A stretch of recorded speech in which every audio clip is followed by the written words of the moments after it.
Baruch Hashem, nous avons passé Rosh Hashanah et nous nous dirigeons tout droit vers Yom Kippour, ce jour où, s'il nous reste encore quelques avérotes, nous serons Bezrat Hashem pardonnés au travers de la Shtuva qui sera accompagnée de toutes notre filote de ce jour.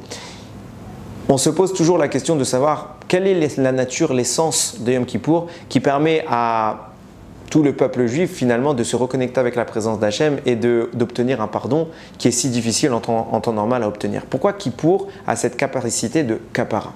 Eh bien, il faut savoir que Kippour est appelé Shabbat, Shabbaton. Shabbat, le Shabbat des Shabbats. Pourquoi? Parce qu'en réalité, Kippour tire sa source du Shabbat comme nous allons le voir.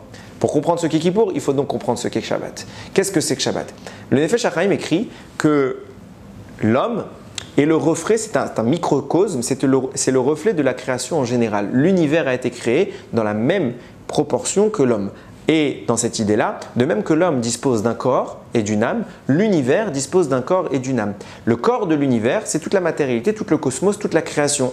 Tandis que son âme n'est autre que la présence divine qui s'y installe et qui vient incarner le divin, le spirituel dans cet univers qui a été créé par Hachem. Sur cette base-là, on comprend quand on reprend toute la création depuis le début que pendant 6 jours, Akadosh Baruch Hu va créer tout l'aspect matériel du monde. Les astres, le ciel, la terre, les animaux, l'humain, les plantes, tout ce qu'on peut relater dans la création du monde de Bereshit. Et arrive le 7e jour, et qu'est-ce qui se passe? Akadosh Baruch Hu cesse toute création, du moins toute création matérielle. À ce moment-là, Akadosh Baruch Hu va vivre lui-même le Shabbat. Le jour du Shabbat, Hachem se repose. Ce n'est pas un repos physique, il n'a rien à voir, il se repose de la matérialité. Et à ce moment-là, le mot Shabbat vient du mot la Shevet. Ça veut dire que le maître du monde va s'installer dans la création, et c'est pour ça qu'on va parler d'un repos, simplement parce qu'il s'est installé dans la création et il va lui insuffler un élan spirituel, Rouhani.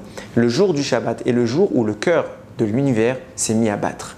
En tant que jour créateur, il dispose de toutes les armes de la création, et puisqu'il dispose de ces armes, quand viendra un problème, il est tout à fait à même de le réparer. Le jour du Shabbat est par excellence le jour de la réparation absolue. Toutes les cartes sont en main à Shabbat. Seul problème, le Shabbat est beaucoup trop dur à vivre. Pourquoi? Parce qu'il y a une certaine subtilité qui s'installe le Shabbat. Il y a une halakha qu'on connaît qui s'appelle le Oneg Shabbat. Qu'est-ce que le Oneg Shabbat? Bien sûr que le Shabbat, nous vivons un moment riche en spiritualité, riche en connexion avec Akadosh Baruch Hu. Seulement, une mitzvah primordiale du Shabbat est celle du Oneg, celle de se délecter le jour du Shabbat.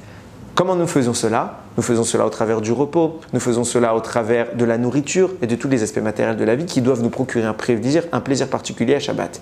Comment, au travers de la matérialité, pouvons-nous nous correcter à une dimension spirituelle parfaite? C'est une chose qui est réservée à l'élite du Ham Israël et très peu d'individus en sont capables. Il faudrait prendre la matière et l'élever au sommet de la création.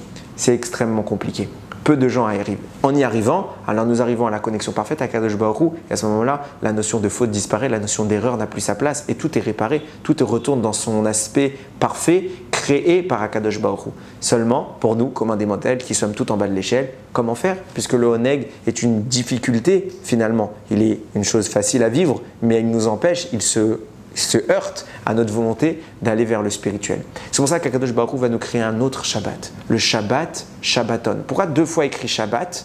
Pour nous dire que c'est un Shabbat qui va être scindé en 2 jours. Vous savez, quand vous lisez les psukim, une fois c'est écrit Be'asor la Chodesh, que Kippour doit être fêté le 10 du mois de Tishri, et une fois c'est écrit Betisha la Chodesh, c'est écrit le 9 du mois de Tishri. Alors il y a une erreur, c'est le 9 ou le 10. Ramim vont nous dire non, en réalité Kippour commence la veille, elle commence bien le 9. Comment? Le jour de la veille, précisément la veille de Yom de Kippour, nous devrons entamer une série de séoudot, de repas intense, il faut manger le maximum et chaque repas que nous pourrons faire sera une mitzvah particulière. Tandis que le lendemain, le 10 Tishri, il sera totalement interdit de manger pour nous focaliser dans une expression totalement spirituelle à l'image des malachim qui se tiennent debout, qui sont blancs, qui n'ont plus de faute et qui évidemment ne mangent pas.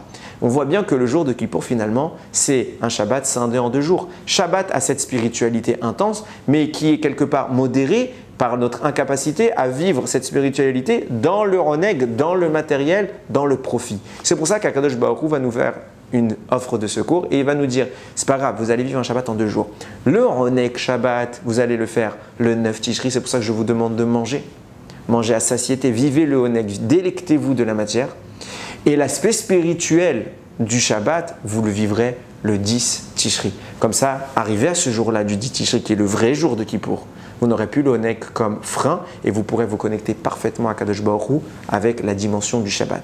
En d'autres mots, Kippour est un Shabbat facilité qui nous permet de revenir à l'état originel de notre création, celui où la faute n'a plus sa place. Il raconte que nous puissions vivre ce Yom Kippour avec toute la spiritualité qui est de mise, que nous puissions nous connecter à Kadosh Baruch Hu pour que la faute puisse être effacée, pardonnée et que puissions nous engager vers une proximité encore supérieure, allant de hauteur en hauteur pour nous rapprocher vers Kadosh Baruch Hu. Baruch Adonai Leolam. Amen ve Amen.